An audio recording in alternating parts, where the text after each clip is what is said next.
કોઈ ગુજરાતના કોઈ બી ખૂણે આ ગૌ હત્યારો છુપાયો હશે,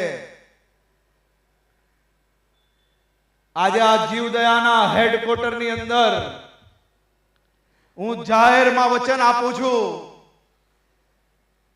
કે ગૌ હત્યારાઓ ગમે તે ખૂણામાં છુપાયા હશે,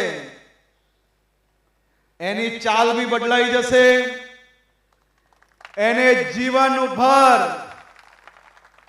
આ ગૌ માતાની આસ્થાનો અંદાજો આવશે।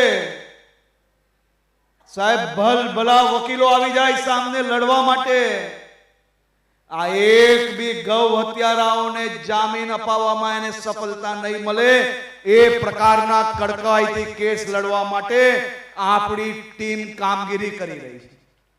નરેન્દ્રભાઈએ આ આખા રાજ્યની અંદર એક બી ગાયની હત્યા કરનાર વ્યક્તિ છૂટી ના જાય તે માટે કાયદો લાવવાનું કામ કર્યું। આજે ભૂપેન્દ્રભાઈ પટેલના માર્ગદર્શનમાં છેલ્લા 1 વર્ષમાં આ ગૌ હત્યારાઓને સજા અપાવવાનું કામ હવે હું કરી રહ્યો છું।